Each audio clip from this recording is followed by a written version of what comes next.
So now this is recording, so we can now get started.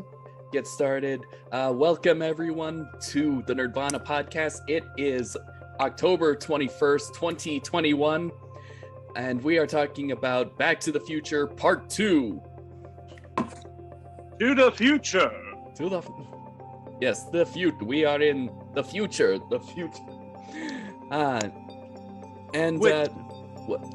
What? Who said what? Who said what? No. Sorry. I was positioning my phone here. Okay. All right, so this is the sequel to of course Back to the Future. Came out in 1989 and stars most of the original cast. The only one who's not reappearing was Crispin Glover as George McFly. And for a sequel, normally these kinds of sequels are usually kind of like can sort of be like a rehash of the previous movie.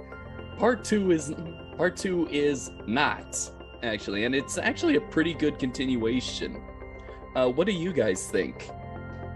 Actually, I would have to contend with that. It's both not a rehash, but it is a rehash in the second half of the film. Okay.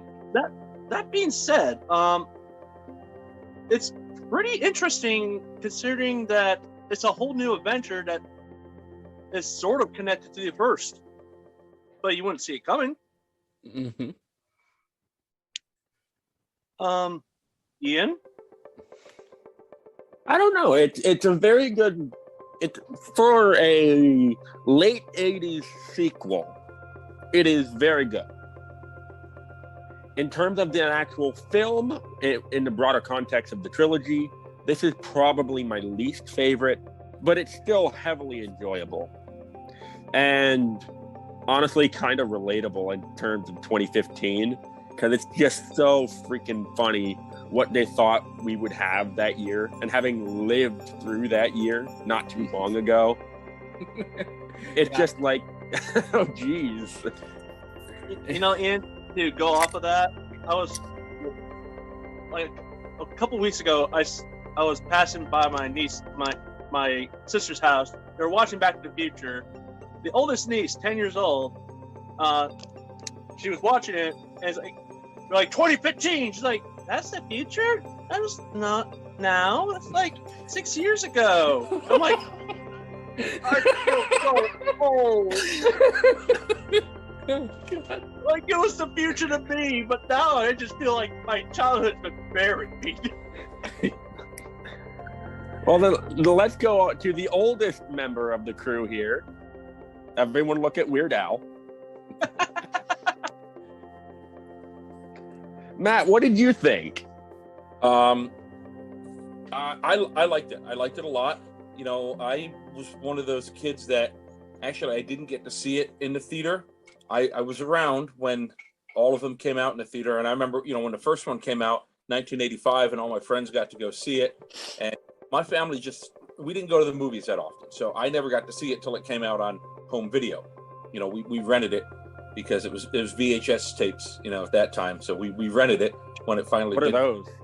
Good times. So, Good times.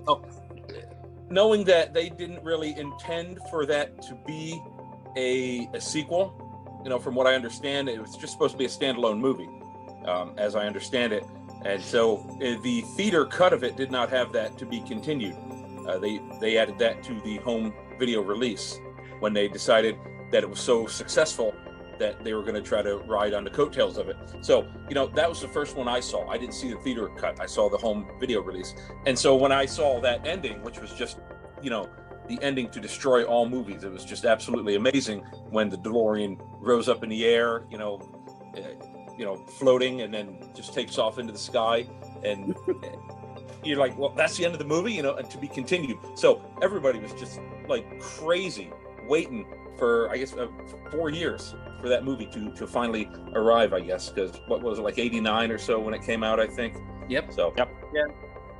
And I didn't get to see that one in the theater either, unfortunately. I didn't get to see any of them in the theater, and I can't really explain why, because, you know, by the time 89 rolled around, you know, I was 13 years old. I could have gone out with my friends to a theater, but I didn't do it. But it was really spectacular to know that was coming, and when they had, you know, the time announced for when it was going to come out, it was just really exciting. A lot of people were so excited for it. And I thought it was great when I got to watch it. I loved it. Absolutely loved it. Yeah. And it's also not a Nerdvana podcast without a few cat guests coming in. Oh, Always. Yeah, I decided to keep my cats out of the room after the last episode. Oh, boy. He follows me down. He follows me everywhere. Okay. You know, there's no escaping him. I don't have doors down here. Yeah. That's. Yeah, yeah, he doesn't. But you know, Matt, my first time seeing it was on VHS. But my case was my family was too poor to buy the copy. They're like, they recorded it. Yes, we would record what movies or TV shows that would play on TV as kids. God, more of the good old days. Yep. Yeah. You had to have somebody I still did that. CR so that you could hit pause when the commercial came on, unless you were willing to record through the commercials. But I would sit there, pause. I don't want these damn commercials. And then when it comes back on, you know, the second it comes back from commercial break, resume. Yep. That's how it went. No, it made for some very odd mood whiplash. Back to the Future followed by the Addams Family. Which Addams Family? The black and white cartoon or the movies with Raul Julia? Yes. And they both have Christopher Lloyd in them. Yes. Yeah, talk about mood whiplash. Matt, I'm actually glad you brought up the VHS copy, because actually that's the first bit of trivia on IMDb. According to Michael J. Fox, he found out there was going to be a sequel when he watched the VHS version, and he saw "to be continued" added at the end. He agent. Yeah, he immediately called his agent to make sure he was going to be in the sequel. No, you know, the funniest thing you mentioned early in the beginning, John, the one cast member that didn't return and actually made a lawsuit over this because they were using his likeness. Yep, I have that pulled up right here. A lawsuit over Back to the Future 2? Yep. Yeah.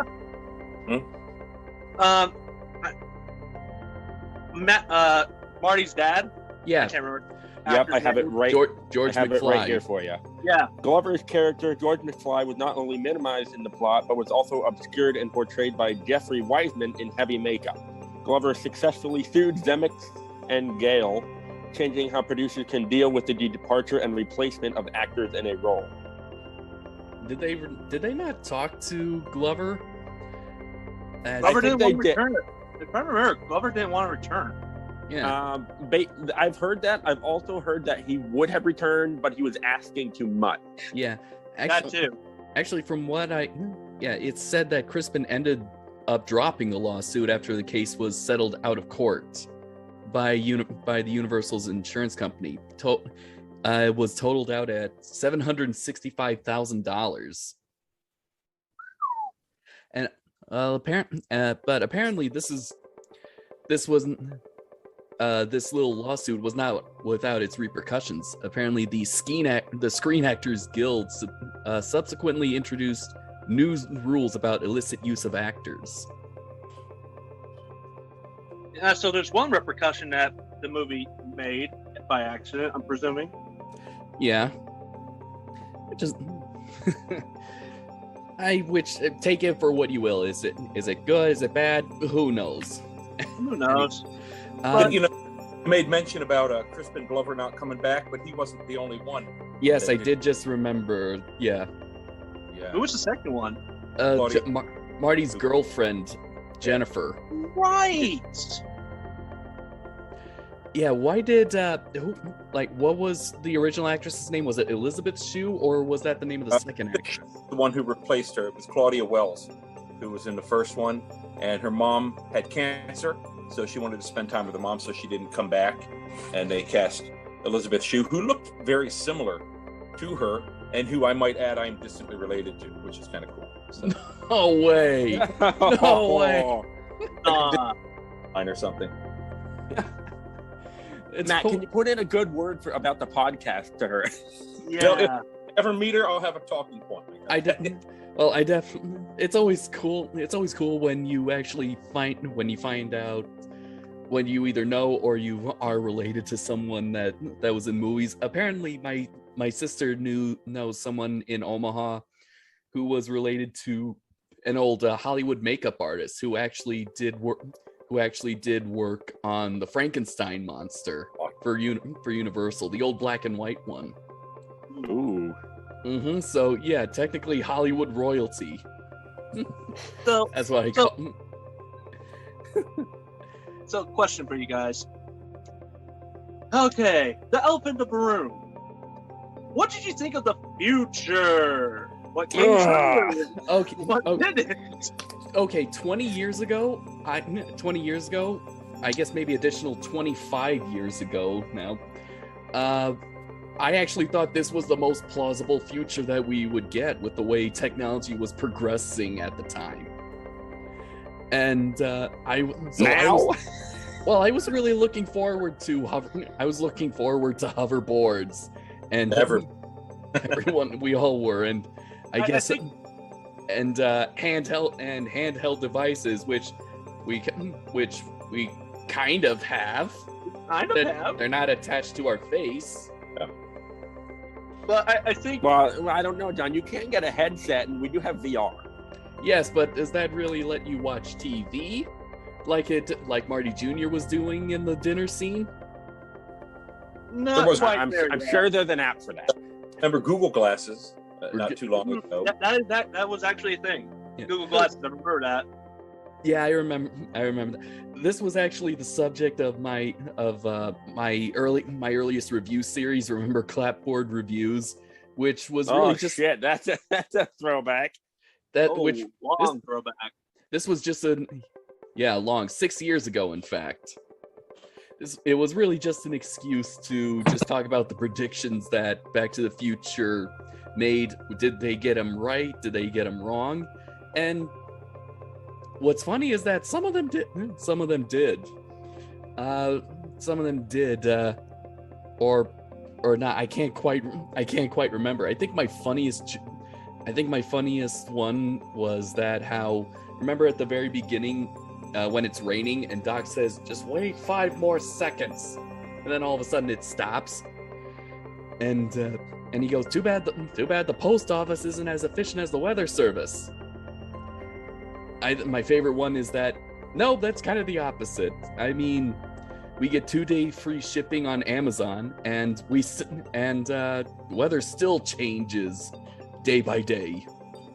Matt and I don't trust the weather anymore. We just look at the sky because we're outside all damn day, and that's the most reliable thing we have. You know, there's one thing I'm glad that hasn't come true: the damn shark. You mean Jaws? Geez. You mean Jaws 19? Yes. Directed by Max Spielberg, son of Steven Spielberg. Yes. You know how annoying it would be driving by a movie theater and a virtual shark coming down in front of you? I'm actually surprised there's not. I'm surprised there's not more hover car crashes in that particular corner of the Hill Valley Square. That would actually be kind of annoying. You're walking through the square, and then all of a sudden a holographic shark just comes out and tries to chomp at you. Hey, I'm walking here. Oh. But you got to keep in mind, John, that would be normal. We just keep walking and ignore it. That is true, yes. Yeah, That is true. but power shoes. Do we have power shoes? They actually did make them. They only made 1 pair. Hold on. Yeah, they were ungodly expensive too. Ungodly expensive, but as it turns out, they only made 1 pair that were sold to someone, and whatever they made went to Michael J. Fox's Parkinson Research Foundation. And let's see, we do have hovercraft technology, sort of, not to that advancement. Yeah, I didn't mention that. Yes, it only hovers 1 inch off the ground, and it needs magnets. Yeah. Haven't quite got the technology to either produce a significant amount of air force to hover off, or able to, or at least calibrate it to the electromagnetic field of the Earth. The stupid 2-wheel things that teenagers ride around and that occasionally explode don't count. No, I don't know why they. actually, the 1-wheel one is more close to the hoverboard. You ever seen those? The Segway? No, not the Segway. There's a guy around my block. I've seen him go over. I've actually seen him glide around my block with what looks like a 2x4 with a wheelbarrow wheel through it and headlights.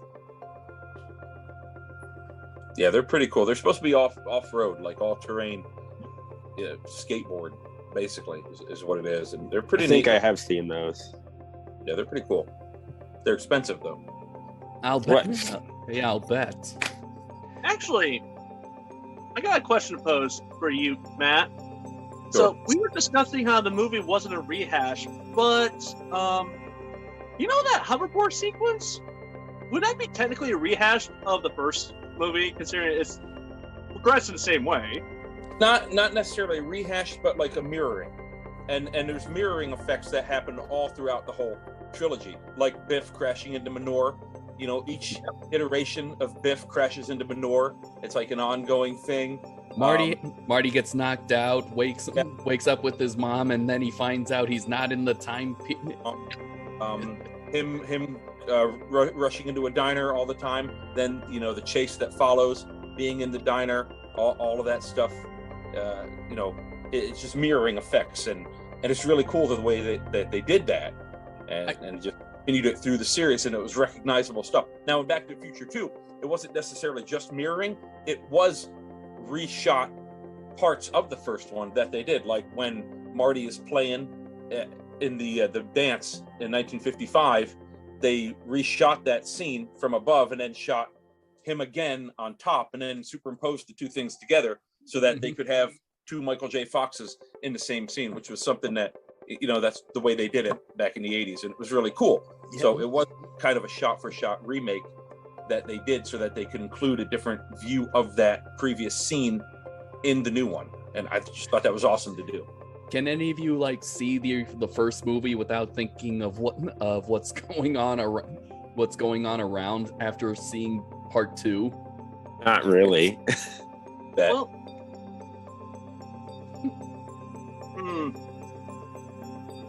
I mean, I sometimes think about that when I'm watching part 1. That Marty 2 is actually on the other side of the stage going around. honestly, what I liked the most about part 2 was the fact that it explored 2 different concepts. Yes, we're going to the future, but what happens when you go back to the past when your previous self was already back to the past? Thus, two versions of Marty are in the past at the same time, looking at 2 different perspectives, and you didn't know there was a story going on behind the scenes. Like this, almost like an espionage kind of thing going on. And that's espionage. Oh my god! So they kind of incorporated not only more sci-fi, but also an espionage part to this. and Marty was having to sneak around. Doc said, under no circumstances can you be seen by your past self, or whatever you want to call it. So he was really having to be sneaky to not, cause this time paradox, as it were. So and of course, he has to dress up really like a that team man. had to go get himself some 50s clothes. The hell? Why is it saying the meeting's going to end in 10 minutes? I don't want this to end. I mean, just what the hell? I set it for an hour. Oh, that's right. Apparently I got like a 40-minute limit. Well, screw you. Let's see what happens when the clock reaches 0. But no, and that's not even mentioning the fact that, oh my god, there's 3 different time periods we went through. Alternate 1985, 1960s. Alternate 1985 looks like hell. Yeah. Remember during the election how they would make comparisons to Trump's America. They made connections to Trump and Biff in alternate 1985. That was actually because I had to do this for a project in high school. Biff in 1985, the alternate 1985, was inspired by Donald Trump. I kind of thought so. With that hairstyle? Yeah. Yeah, well, he wasn't that old. No. But yeah, the comb over the tower. Yeah. It's like alternate 1985 is like almost scary. It's like a nightmare reflection of current 85 of Marty's time. It was Very like twisted. It was like Mad Max in the urban area.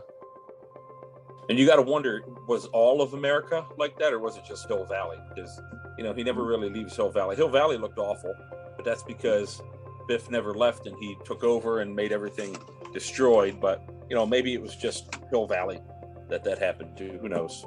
And if so, a big deal. There's lots of slums out there. Yeah. From the look of it, he made Hill Valley the new Vegas. Yeah. And if judging by the paper clippings, gambling legalized. Gambling legalized. I'm like, what do you mean gambling's? That one always kind of confused me. So I'm assuming Hill Valley is in California. So is gambling not legal in California? At least during the time this movie was made? Must not have been. I mean, growing up, I knew that you could gamble in 2 places, Vegas and Atlantic City. That was it. There was nothing else. I know gambling was recently made legal in the state of Nebraska, and now we're getting some horse race tracks. Yeah. But if I'm not mistaken, Biff also bought oil too. Yeah, he also started some nuclear projects. Yes, he's a regular Mr. Burns. Yeah. That's pretty accurate. Part of me wonders the way Hill Valley looks. if they didn't have a TMI situation that TMI. wasn't taken care of. Too much Matt, information. you remember TMI? 3 Mile Island? Oh, Long Island? 3 Mile Island. That's in New York. That was almost a No, it isn't. disaster incident. Oh, that's No, over it there. isn't. That's right here in PA. Right near Harrisburg. Ooh. So that makes me wonder if Hill Valley had that sort of problem and it wasn't handled correctly. That would explain quite a bit. I don't know. Jeez, I kind of. Do you know what 3 Mile Island is, John? It wasn't. It was a nuclear incident that nearly resulted in another Chernobyl. Pretty much. That's the summary of it. You want to come visit? Well, I'm sure it's safe. I mean, crisis has been Well, averted. Recently shut it completely. It's not even an operation anymore. So what is it? Is it like Alcatraz Island? It's now more of a historic relic. It is. It's really just an interesting thing to see. You can drive right up to it, which is really kind of spooky. You can drive right next to those big cooling towers, and it's kind of creepy. Oh, that's. So, Australia. if Hill Valley was the only one affected by Biff's wealth and old Biff's interference, let's see, they only had about 11. There would only be about 11 years left in that hell because of, apparently, according to a deleted scene or even Robert Zemeckis, at some point in 1996, Lorraine actually shot Biff, and that caused him to die. And so, you know that scene where old Biff returns, and then he starts convulsing, almost like he's having a heart attack. Yeah. Doesn't it almost seem very similar to what Marty experienced before he disappeared? Yep. Yeah. In fact, in the deleted scene, we see old Biff vanish because his existence in 2015 was erased. Now, that said, there's a lot of things, like, upon, multiple viewings, you realize this was setting up for part 3 It in was. the most secretive ways. Yeah. Yeah, it was. At least. The bath scene comes to mind. Say what? The bath scene. The Biff is in the bath, What about the watching a fistful of money. fistful of dollars? Yeah. What about the lobby scene of the Biff Tannen Museum? Yeah. Yeah. And Mad Dog. Yeah, they do. At least it's kind. Well, I don't know. I mean, we've kind of made complaints about movies that have done this before. Batman v Superman comes to mind. Spider-Man. Let's see. The Amazing Spider-Man 2. But here's the thing, John, those felt forced. Yes, and okay. And here's the thing, these 3 movies were made on the spot. We didn't know anything. Okay. We don't have previous knowledge to look at these events. Now, us fans, you and me, comic book fans, we have years of lore to know and predict. And we can feel something off if you're trying to jam too much stuff in it. But Okay. with Back to the Future, we didn't know what was going to come up in the next movie. They mastered the art of, I'm trying to remember, they set up the plot in the most secretive ways that was going to come back as Chekhov's gun. So that's They mastered the art of Chekhov's gun. my only regret is that I will never get to visit my favorite historical era, the Old West. But it seems I'll have to devote myself to the other great mystery of life: women. And he does that in part 3, which we'll get to later. But yeah, no, these movies were incredible with the Chekhov gun techniques. They're just dropping subtleties of what's going to happen without you realize the significance of it. Yeah, well, not only that, but remember when the time circuits start glitching before they go back to 1955? Is that you actually see January 1st, 1885 flash before the real date is displayed. So it's pretty much going, yeah, I think we know. Oh yeah, we know what's gonna happen. So Matt, what's your favorite part of Back to the Future Part 2? I loved Cafe 80s because I grew up in the 80s, so I loved all the references that were present there. It was really kind of neat, and when I saw that, I always thought it would be cool to open something like that, like a real life Cafe 80s. And there is such a thing, but it's way out west. I think it's like in California, and it's not like a real Cafe 80s. It's just a place that does an 80s night, which I think they're really missing a golden opportunity, because everything 80s is hot right now. So I think if somebody were to open just a real Cafe 80s, they might not be able to call it Cafe 80s because of trademark rights with Back to the Future, but I'm thinking they could do something, and just an all 80s themed cafe or a bar or nightclub. I think people would just love that. That's like $1 million idea. Yeah. I think. Cafe 85. I think well, not only are the 80s popular, but now the 90s are coming back. When you look at clothing stores, you're seeing a bunch of like Rugrats and Nickelodeon stuff. Yeah. So you can just do a retro cafe and like all 80s and 90s, people would eat that right up. Oh yeah. I think that's one of the other things that Back to the Future got right, because I speculated that there were these nostalgic places that it's just kind of the whole aesthetic is basically nostalgia. And during the 2010s, yes, the 80s were the ones that we were nostalgic about.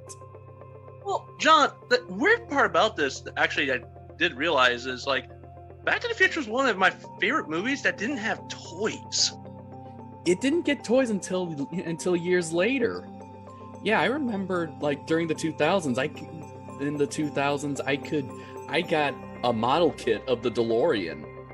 Yeah, but like unlike other movies we were watching in the 80s that got almost like a toy, looking at you, Ghostbusters. Practically, toys just came with it. TMNT. I mean, you missed TMNT, dude. Yeah. I know. Yeah. It's like, but it's kind of the oddity out of that one. Yeah, I mean, I have no idea why. I think. Not really. I don't. No, I don't know what to say. Honestly, I don't think it was geared towards it. Like action figure Marty McFly, Biff Tannen, the evil bad guy figurine. It's like the kind of thing that would lend itself well to toys, unless, like you say, you had a little DeLorean. Now I have the DeLorean Transformers mashup thing that just came out. Of course, I have that, so that's up in my office. No big surprise that I have that. But, beyond that, there's not really a lot that I think lends itself well to a toy, because so many of the characters, they exist in different iterations of themselves. Like Biff, there's like many different versions of Biff, many different versions of Marty's mom, different versions of Doc even. So, it's hard to pin down, which one to make the toy of, unless you make them all. I mean, look at Star Wars. I mean, they make tons of different, Chewbacca's, tons of different Luke Skywalkers. So they made the toys for Star Wars after that movie was released because of how popular it was. Mm-hmm. Granted, it was the straight arm plastic stuff, but still. Yeah. But like, it's kind of odd that as a kid I loved it, and it never bothered me there was no toys. Like, it just didn't come to mind. What's funny, Tyler, is that when I got into Back to the Future, that was also the year that Power Rangers Time Force was also released from Fox Kids. And so that was actually one of my other favorite Power Rangers series. And there's actually someone on YouTube that decided to mashed Back to the Future with the theme to Power Rangers Time Force. It's actually pretty well edited. He's called The Unusual Suspect. Ian, you'd probably like it because he made one for Jurassic World as well. Don't tempt me, sir. And Jurassic Park. So, John, I have to ask, what effects did he use to make the DeLorean look like it's flying? It was a pretty basic effect that was done for the Star Wars. It was simple model kits that were, I'm sure, were remote controlled so that the wheels could also, either wing out or retract in or retract out to make it look like it was flying. And I think they used the same motion control rig system that was used for those ship flying scenes. Because, I thought Back to the Future, the first movie, wowed me with special effects, like the whole line of fire, like. Oh yeah. Then you got the one in the sky. Those are pretty awesome.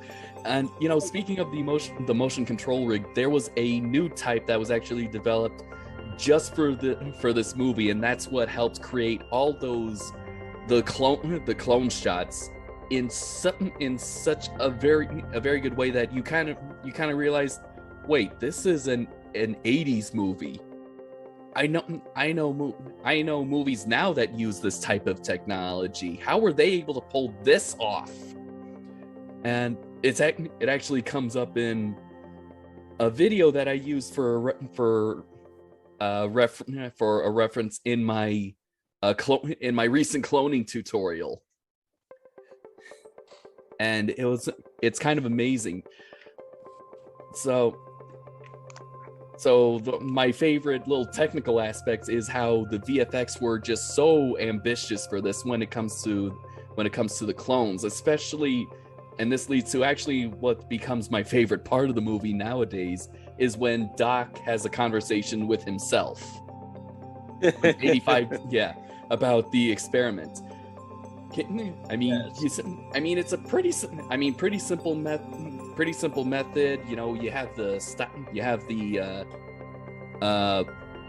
the traffic, that walk light, that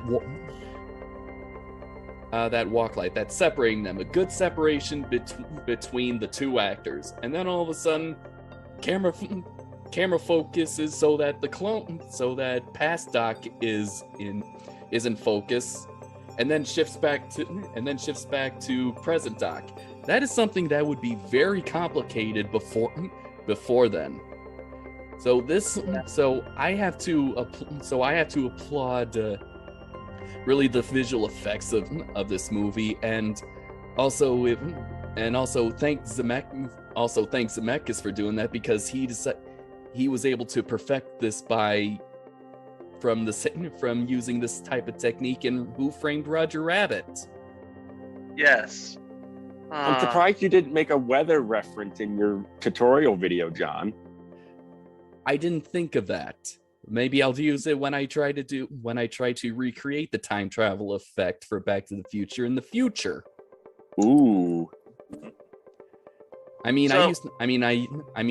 could probably make some calls to use our airport if they'll let me use their runway so I can film a car going at super fast speeds. Hey Matt, can we borrow your Jeep? Sure. Tyler, can I borrow your Jeep? No can do. Still paying it off. Okay, fair enough. You can get the Ford Focus? Not as glamorous as the Jeep or a DeLorean, but it may have to do. So that's my favorite part in terms of technical aspects. I haven't really determined what is my favorite part just overall, just something that I live for. So, Ian, what about you? What's your favorite part of this flick? For me, it's any time that's in 2015, because 2015. Any time in 2015, because that's such a big part of my actual childhood that year. And it's just so funny and interesting to look back and see what they thought the future would be. It's because even, 100 years ago, what did they think we would have, in the year 2000? Whole bunch of shit that we don't have. Well, and it's just... it wasn't that far off.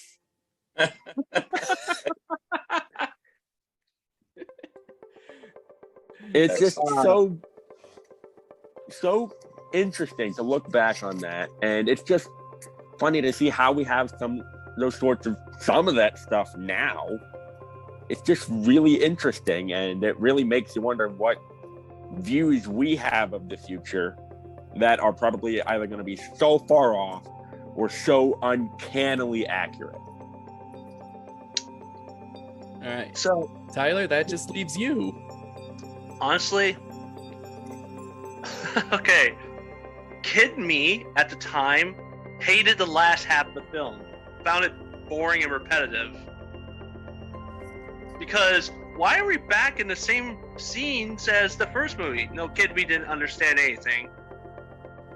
Adult me, however, more or less likes the last half more than the first half. Because while I love 2015 The Future, it was just mostly dressing. Kind of just there. Not really substance. It's really set up. Yeah. Yeah. It's kind of fun. Let's see. According to Zemeckis, here we go. In the DVD extras, I think it must have been one of the early DVD extras. Zemeckis has said that he really didn't want the movie to take place in the future. That is because he felt that every time that a movie takes place in the future, it is mispredicted. It's not wrong. It's not wrong. I mean, we're kind of close. Was kind of close. I mean, heck, when in 2015, I didn't. It just came to my mind. Oh, hey, the newspaper is using a drone. I mean, okay. Just think about this. This is the funniest thing. It was almost so close about the Chicago Cubs. It was so How are we close. gonna bring that up? It was off by a year. 1 I'm year. sure when that happened, everyone that worked on those movies went, "God damn it!" Pretty sure. I think it might have been. I don't know. It probably was explained in the little short film Doc Brown Saves the Future, because it had to explain why the heck the future doesn't look like it. Like 2015 didn't look like it was originally predicted. But yeah, no.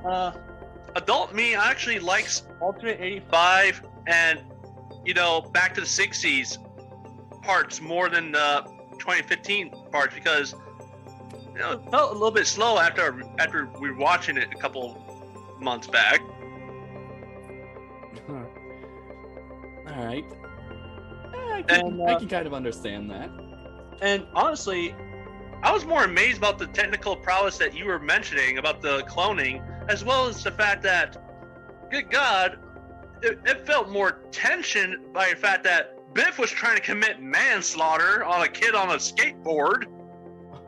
Yeah, I like the fact that apparently there's now that theory that Marty has actually died several times, and that's how Doc knew to be there at the precise moment. But my favorite trope, the alleged car.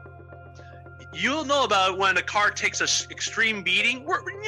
Like John, you remember Jumanji, Carl's car? Yes. The DeLorean after this movie was not looking good. I'm just more worried about Biff's car.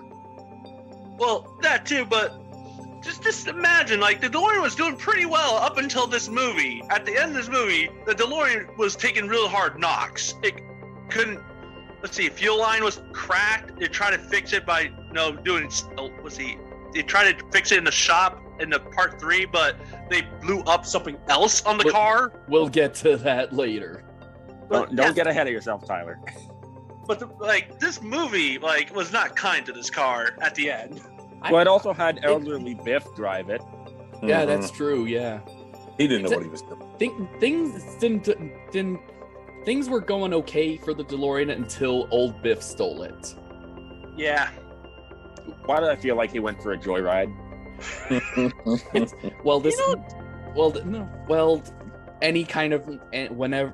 Any kind of car driven by an elder is technically a joyride. I mean, they're practically dangerous behind the wheel.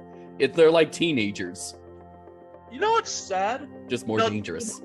The movies made the DeLorean look so amazing, but in real life, it's crap. It looked and apparently has also has a criminal record too. Yeah.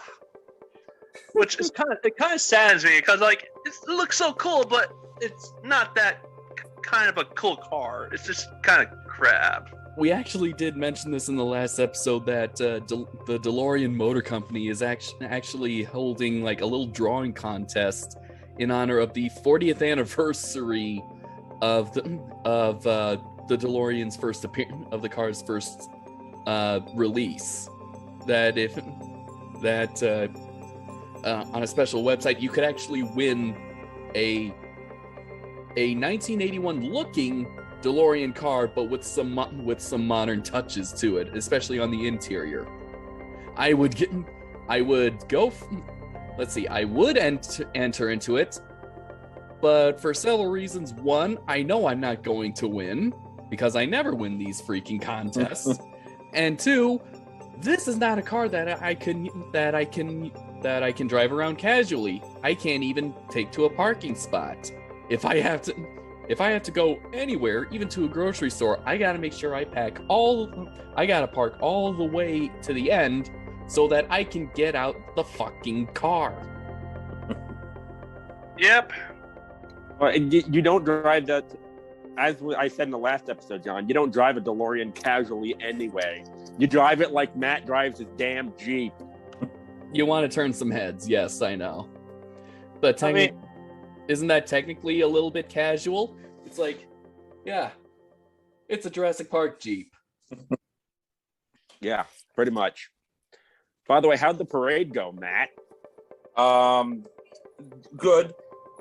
We got another one tomorrow. Actually, 3 this week, Monday, Tuesday, and Wednesday that we're going to. So, looking forward to that. We had a couple technical snafus happen during the last one where the speaker stopped working that I was playing the music through, and so I had to kind of figure that one out on the fly. One of my son's dinosaur costumes started deflating, and we had to figure that one out real quick. He had to jump in the Jeep while we're driving and try to find his power pack and plug it back in and then jump back out again. So a little bit of an adventure there. But hopefully just a walk in the park. Hey, Matt. Out of curiosity, are you going to try to get vehicles for the Lost World too? Not the trailer, but Mercedes. Oh, geez. That's a bit out of my price range. I don't think I can afford the Mercedes. So. But you don't want the vehicle with the sidecar or the side seat that go. That would be awesome. I would love to have that. It'd be really cool. Don't let farm crew near it. The zookeepers will have a field day with that damn thing. Probably be cheaper to build it than to buy it. Yeah, we would. I do think it was custom build. Oh, I'm sure it was. All right, now back to the Future. To the future. Damn cat fridge. It's damn cat. I really like I love the cultural impact that just part 2 had,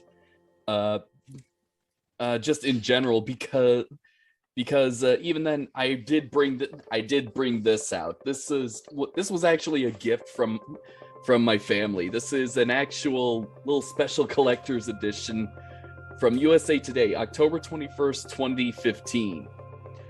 And so it's a nice little replica. And I can't believe I keep forgetting to find a frame for it because I want it framed. And and several of the things that are in it are just really great for a laugh. Like especially this headline right here: cholesterol may be cancer cure. By the way, guys. Sorry, John. Let's see, Jaws without bite, right? Because of Jaws 19, and there's actually a nice little promo poster in here. Oh, for Jaws 19, Made by Max Spielberg. Yeah. Actually, my favorite one of these news lines says, "Activists mobilized to ban alphabet soup." Group leader Jay Williams says this is an offensive product which contains slurs and profanity in every can. Oh my. It's only close they were. Okay, are we sure this is not predicting today? That's scary. I know that it's so scary. But 6 years off. 6 years. I know. Oh boy, yeah. And at the time, everything's offensive. But I think the best one is actually right here in this little corner. Public more gullible than ever. A new study from the Sam Houston Institute of Technology concludes that the public is easily fooled by bogus news stories and made-up research from fictitious institutions. In a study conducted by Chad Stern, 5,200 people of all age groups were shown a USA Today newspaper full of fictional news articles and studies. Many inspired by the 1989 motion picture Back to the Future Part 2. 63% of the sample thought that some of the information was accurate. 18% believed that everything was accurate, while the remaining 29% got the joke immediately. Interestingly enough, 87% of the readers of this very article were unaware that the total percentages involved added up to more than 100%, demonstrating that basic math skills are continuing to decline. The remaining 22% didn't care. I love the joke in this. It's a joke within a joke. I know. I'm definitely getting this framed. If anyone, do any of you know where you can get a nice Go to Michael's, man. a nice newspaper frame size? They have those there? Michael's can get it measured for you. Okay. Oh, there you go. And the actual newspaper is not bad itself. Like a nice little article right there. Christopher Lloyd's relives the future, that kind of thing. And even in the art section, I haven't read any of these actually. I just wanted to keep it nicely preserved. And I mean, look at that. Look at that. Christopher Lloyd holding up the newspaper. God, that's just so wholesome, isn't it? Yeah. Freaking love What that. a newspaper. By the way, so come on, Ian. guys, I want to point out, like, one of the things I love about Back to the Future movies is like a time capsule. Oh, absolutely. We talked about this last time. So in this movie, Japan apparently is taking over the world because of electronics. Marty has a job with them, which I found it pretty interesting. I'm like, was that a thing? Like, as a kid, I was like, was that a thing? Well, what? Oh my God. Okay. 10-minute warning. They're getting ballsy now. But yeah, no, it's like, what do you guys think about I can't remember his name. Oh my God. Fujitsu. No. The guy goading Marty. Oh, Needles. That's Needles. That's Flea. Mm-hmm. Yeah. That was the one memorable part I liked about the 2015 one was him and Needles. Yeah. And the fact that you're fired has been printing everywhere. But that's one thing that they got wrong about. Well, another thing they got wrong about 2015: fax machines. Yep. What's a fax machine? I mean, yeah, they're still around. Exactly. Okay, that makes sense. Yeah, we actually do still have fax machines. We get scanned. Well, don't technically call it a fax machine. We get scanned copies of like press releases sent to us, and we can actually get them through our emails. So that's something. That's something that was not even a concept in 1989, let alone 2015. Oh no. But yeah, no, it's like there's a lot of. I think the biggest strength, one of the fun things about part 2 is the dialogue. Not gonna lie.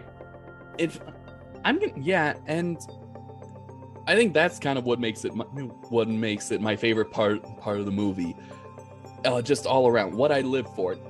Now, I'd have to agree with Ian. Part 2 is my least favorite, but mostly because it was always on. Whenever Back to the Future was related, I always seemed to catch the tail end of part 2, and I hated it. I wanted to see the first movie, but it never seemed to have been on. But so that's just my reason. But what I love most of all, I just love the chemistry between Doc and Marty. I love Doc's fast speeches, his loud way of talking, and I love Marty's screaming. Most of the dialogue for Marty is just screaming and yelling. Ah! Yeah. It's from the Doc. I love that part. I actually rewatched the ending part because I love when Marty just screams, "It's from the Doc." When he receives the letter from Doc that Doc made in 1885. The music swells in that. No, he's alive. The Doc's alive. He's in the Old West, but he's alive. Except by that point, obviously he wasn't alive, and then Marty had to have known that. It was 70 years ago. So that was the thing that always confused me about the beginning. It's like when he found his tombstone, it's like, well, you didn't expect he was still alive. Yeah. 70 years ago, and he was already like 70 at the time. Okay, if he was still alive, he'd be 140 years old. I guess the big problem was that he didn't want him to have died so soon. Yeah. After getting there, he wanted him to live out the rest of his life there, and that was his big conundrum. But otherwise, I'm thinking, well, of course he died. Everybody from the Old West was dead at that point. Why did he be any different? Not only that, how many trips through time did he make just in the past 24 hours? No, what was that doing to him at a molecular level? How much cancer did he have at that point? I was talking more about Marty's perspective on time. No, not true, yeah. Honestly, I'm just more worried about, as Matt pointed out, like, what's the side effects of traveling in that DeLorean with that nuclear power pack? First, I mean, it's nuclear. What is Mr. Fusion? Wait. Nuclear fusion? Not fusion, as in nuclear. So. Yeah, nuclear fusion. Even though he says, he said, "Are you telling me this sucker's nuclear?" No, this sucker's electrical, but I need a nuclear reaction to generate 1.21 gigawatts. So it is a miniature nuclear reactor on the back of that thing. So close to it every time. And apparently you need just several. You just need garbage mostly. In the updated version, in the first version, you needed plutonium. I know, yeah. And I mentioned how I don't like that addition to the DeLorean right now, Mr. Fusion, because it looks like a dinky little tail fin on a plane. But more practical. It is, yes, but where's one find plutonium lying about? Drugstores, apparently. Yeah, it is more. It's more available in every corner drugstore, but not 55. It's a bit hard to come by. Yeah, I'll admit it's more practical, but for me, it just kind of throws the whole silhouette off. Although it does have Mr. Fusion for more of the film series than without. because it gets it added there at the tail end of the first one, and then it's in it for all of 2 and all of 3. So the only one without it is really the original. Yeah. But, Are we? I have to wonder, with all the cars being hovered, are airplanes irrelevant? Or are they super speed? Maybe they're faster. Yeah. Could be. Faster. Oh boy, we're going like supersonics here. Yeah. They're not only super fast. They can actually travel higher than regular airplanes. So So maybe they could be practically spaceships. Ooh. They just go up into orbit and wait until the Earth rotates to where they want to go, and then go drop down again. I'd take Practical. That'd be a little. I think that would be a little too long, right? No. No. How fast does the Earth spin? I gotta. I'm no scientist on that. I thought after watching Dr. Stone, Tyler, they would have at least mentioned it. Yes. 100 miles an hour. Ian's looking it up. Shut up. You better, Roughly you better. roughly 1,000 miles an hour. Okay. All right. So so technically that wouldn't be okay. Not too much time at all. So yeah, maybe that could work. I mean, John, you seen a wreck of 7? Yes. But that was even more science fiction than Back to the Future.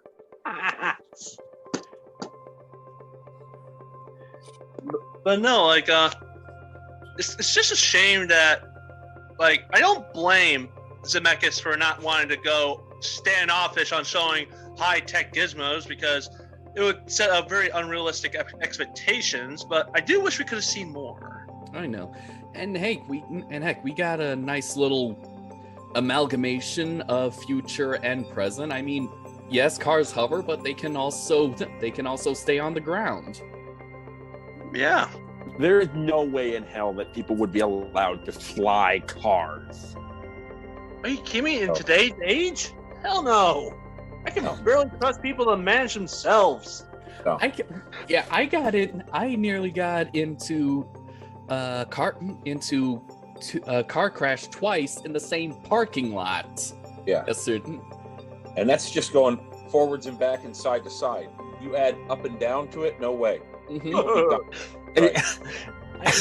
There would be explosions over the sky in every city in America. And not to mention, what about the debris? What about the possible casualties and damages? Would that be and also, if there was flying cars, I'd stay inside. I wouldn't go out. Would that be Matt, you'd have to go underground. We'll have to bring rain. Yeah. Bring the rain. Debris rain. Today's prediction: we'll be having raining debris. It's fire. Yeah, no, there's no way in hell that would happen unless it was AI controlling it. Mm-hmm. Well, there are self-driving cars and self-parking cars. As soon as they're all like that, then you might see some push towards a flying car, but only when it can be completely out of the hands of people. Mm-hmm. I mean, they do exist. They're just not great. Yeah, but you do know that when we go right into 2015, I mean, we do see air roadways. You know, like we have. There's no way you can enforce that. Where would there'd be? Well, you had never heard of air traffic cops? That'd be an interesting sequel for Super Troopers. Oh God! don't do that, man. I mean, I'm sorry. That just hit me. I mean, okay. Imagine this: high-speed pursuits in the skies.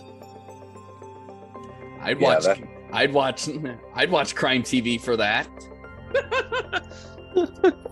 It'd be just interesting. It's like they're flying over mountains, forests, doing the TIE fighter thing with the Millennium Falcons and asteroids, weaving in and out of trees, trying to escape the police. Oh, but flying cars? I mean, think of the cosplay potential. You could actually make your flying car look and sound like a TIE fighter. Or an X-Wing. Oh, God. But yeah, no, I just wanted to say that there's no way in hell flying cars would be allowed at this scale. So far, But ratings, gentlemen? Ratings. Back to the Future Part 2 may be my least favorite of the trilogy, but it's still part of my favorite trilogy. It's still pretty entertaining, and I come back mostly for the chemistry between Doc and Marty. So I give it 8 faxes containing "You're fired" out of 10. Is that good or bad? I'm making these references off the top of my head. I give it 8 sports almanacs out of 10. So you want to destroy the space-time continuum? Oh. I give up with you people. Goodbye. I'm ending this. Tyler? I will give it 8 Great Scots out of 10. Okay, who's next? Okay. Matt? Well, it's like John said, it's the weakest of the 3. When it first came out, I loved it immediately. I loved it more than the first one because of the whole future aspect of it. I just thought it was neat to take it in that direction because I always wondered what it was going to look like. And after the first one, we were left with that teaser. We're going into the future now. So it was exciting to see it. And I loved it when it came out. And then when 3 came out, it made me forget all about 2. And 3 is just far superior to the first and the second, I think. But, that's a conversation for a later date. 3 is just the pinnacle of the series for me. But, 2 was great. And I loved how they went all over the place. It wasn't just in the future, whereas the first one took place, 99% of it was in 1955. In Back to the Future 2, they were in, 2015, back to 55, back to 85, the alternate 85, all over the place. Back to 55 again, just crazy amount of traveling. So that I thought was really fun. So I'm going to give it, what should I give it? I'm going to say 9 hoverboards out of 10. That's a good one. All right. Really glad we got to do this. This was actually a pretty fun conversation. This was honestly the most fun I've had on the podcast since, the last one. Doesn't get to give us his rating. Sorry, Ian. You can rib me for this in the next episode. Oh, I'm going to. The look of disappointment that just crept down to Ian's face, like, wait a minute, I didn't get to say anything. I'm a damn co-host. So, Ian, what's your rating? My rating, I gotta say, agree with all you guys. It is the weakest of the 3, but it's still enjoyable. It was fun to see this point of view of what they thought the future could be, and what they wanted to show this particular future as. The time traveling all over the place can get a little confusing, but they made it simple enough so that even kids should follow along with it. It's still enjoyable, great chemistry, dialogue, very good, and overall story, while not as good as the first or the third, it is still enjoyable and I recommend it. So, once again, 8.5 out of 10. Did everyone give their ratings? Yep. Yes. Okay. We're gonna give you hell for this, John, next time. Yeah. Yes. Forget your damn co-host. What the hell? Just as long as doesn't take up a majority of the episode. All right. So yeah, this was fun, barring that what happened like a minute ago. This was fun. This was What are you fun. gonna do? I know. No, this was pretty fun. I haven't had fun on this podcast since the last episode and when we first did this. It's fun just talking about the movie itself instead of just analyzing it. I mean, I hope. Well, it depends what movie it is. Honestly, I mean, we can analyze Jurassic Park 10 Ways from Sunday, and that's a blast. Oh, This yeah. one is Well, more you of a. can't really analyze Back to the Future because there's no way to analyze it. You can't analyze we time still- travel. Oh, we can sort of can't. It's Sort of. We did a little bit last time. It is kind of funny how actually part 2 seems to embrace that old adage that if you fail to learn from history, you're doomed to repeat it. Although this is kind of more in a fun way of repeating it, with the whole hoverboard scene Yeah. and the alternate perspective of part 1. It is kind of funny. History does tend to repeat itself, and I think that's maybe what part 2 sort of represents. Oh, yeah. All right, but anyway, before that can of worms is open, let's just end this. Run! All right. Anyway, yes, that is Back to the Future Part 2. Be sure to join us for the final episode of the month where we go back to the Old West for Back to the Future 3 and to the end and unknown future of this franchise. It's too bad we can't do the game. Yeah, it is too bad. Oh well. Anyway, for the Nerdvana podcast, this is John Murphy. Ian Benoit. Tyler Tyson. Oh, jeez. Tyler and Matt, Matt, you got cut off from Tyler. Sorry. Matt Bruce. You did it again, Tyler. Be quiet for a second. Okay. Matt Brewster. There we go. There we go. There we go. We can turn off the camera. This is starting to get really fun now. Yeah. This is why we can't have Matt and Tyler on together. Makes me kind of wonder what would the actual podcast, if we were all in the same room, how this would go. Space-time would tear itself apart. It's quite possibly. Granted, that's a worst-case scenario, and maybe the destruction would be localized, merely limited to our own galaxy. Possibly. Anyway, from the nerds, we are signing off.